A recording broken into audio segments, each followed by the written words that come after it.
I am 78 years old. I am sitting here in this quiet house, and I have come to understand that I wasted 60 years of my life trying to be perfect.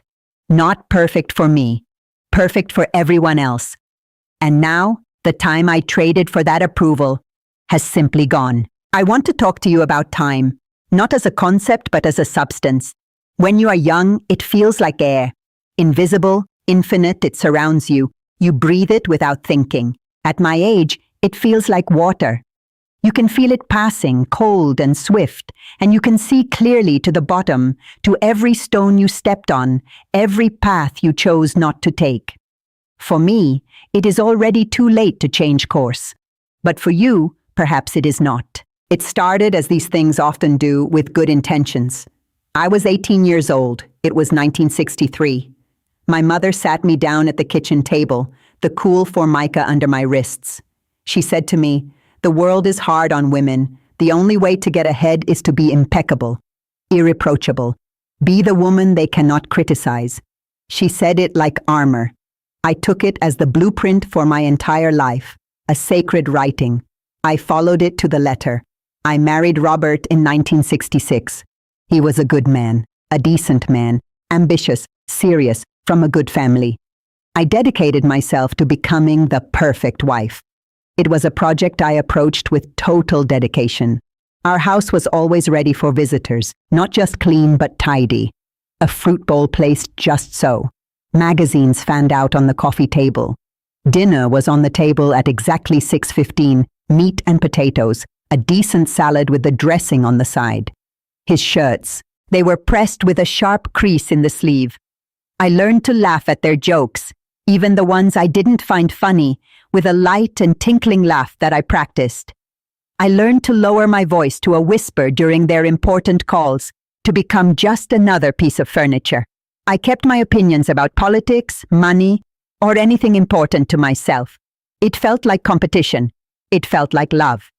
It was, I see now, a meticulous performance. And Robert, he was an audience of one. He got used to the show. He never asked to see the stagehands, the real woman behind the curtain. Why would he? The performance was flawless. Our daughter Claire was born in 1970. Then the perfect wife had to become the perfect mother. It was a promotion. Homemade cookies for the school sale, never store-bought. Hand-sewn costumes for the play, with the sewing. Couple. To be a volunteer in every committee. To be the mother of the classroom, the coordinator of the cookie sale, the chaperone of the field trip. She was the first to arrive, the last to leave, with a permanent smile and infinite patience. She was so busy being the archetype of a mother that I'm not sure I always saw my daughter for who she really was. I remember one afternoon, she was perhaps 7 years old, drawing at that little table we had in the living room. She showed me a drawing. It was a woman, but the woman had no face, just a smooth white circle. I said to her, "Oh, sweetheart, you forgot the eyes and the mouth." She just shrugged and said, "I don't know what to put there." I laughed, took it as a joke. I told her she was being silly. I framed the drawing and put it on the refrigerator. I thought it was charming. Now, I dream of that faceless woman. She wanders the halls of this house. I had a friend, Marianne. We had been friends since childhood. She was messy. Her life was a mess. She would call me, her voice full of drama over some argument with her husband or some crazy plan she wanted to try, opening a bookstore, learning to sculpt.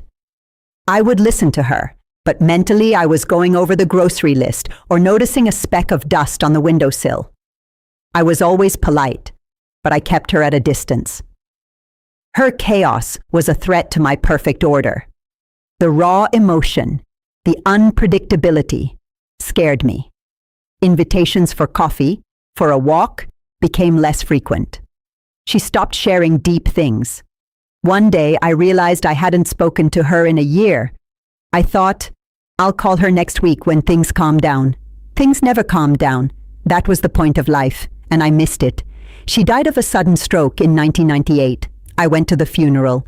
I wore the appropriate black dress, discreet pearls. People said, that saw me very serene. Inside, I was screaming. I had traded a real friend who breathed for an immaculate living room floor. I had chosen the floor.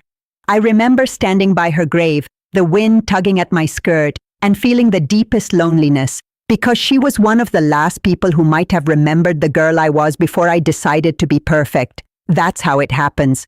Not with a big silly decision, with 1,000 small sensible decisions. The postponed phone call, the visit you schedule for next month, the hobby you pick up when you have time, the truth you swallow because it might cause a disturbance, the dream you postpone because it seems impractical, undignified. You are building a life based on postponements, on polite hesitations. You don't notice the architecture until you are standing alone inside it, and the walls are high, and the doors have quietly closed. The turning point for me wasn't dramatic. There was no diagnosis, no catastrophe. It was a Tuesday. Robert had been dead for 5 years by then. A silent heart attack while he was sleeping. Claire lived across the country, busy with her own family, her own version of routine. The house was so quiet that I could hear the ticking of the clock in the hallway, each tick a small theft. I was cleaning out a closet, a task that felt both necessary and meaningless. I found a box of old photographs, not the selected ones from the album, the ones where everyone smiles neatly at the camera. These were the discarded ones, the ones that didn't turn out well. Blurry, spontaneous, real. There was one of me, perhaps 35 years old, at a church picnic. Claire was on my lap. She was 4 years old, laughing, her head thrown back, a blur of joy.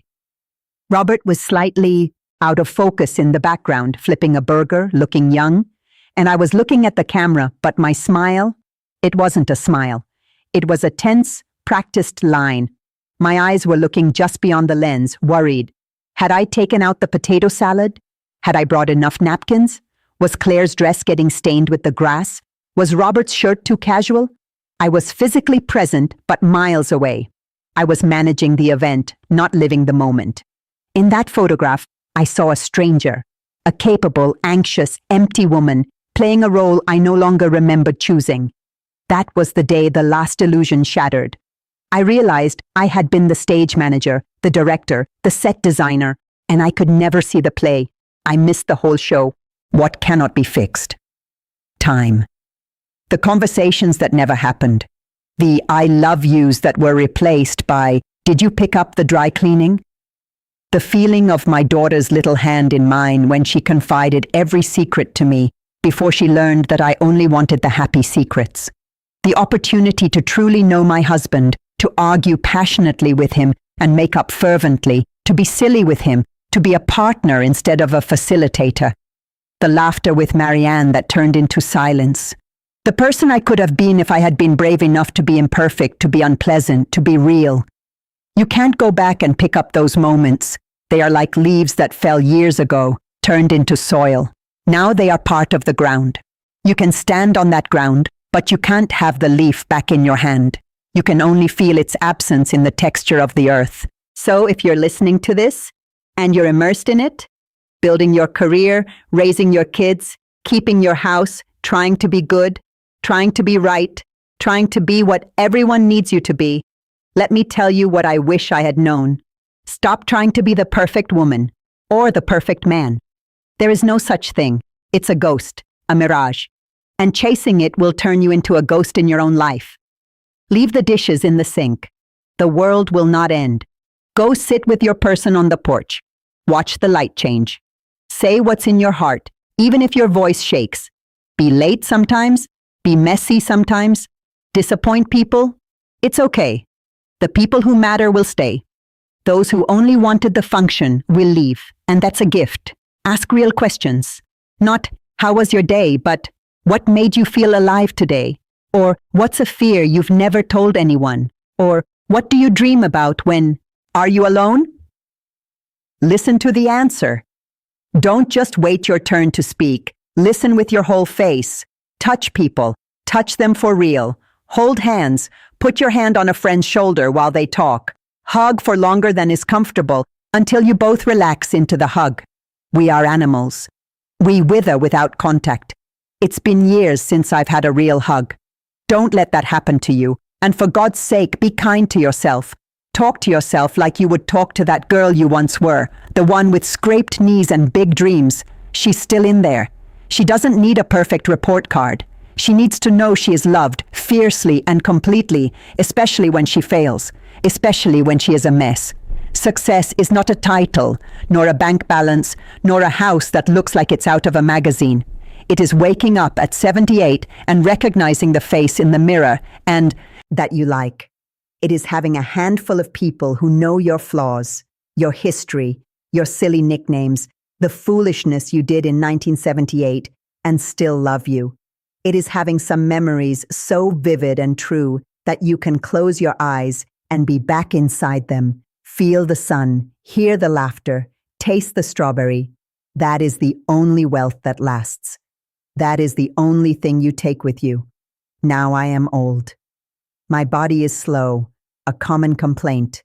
This house holds more echoes than people, but in this silence, in this uncharted territory where no one expects anything from me anymore, I am finally learning to be myself.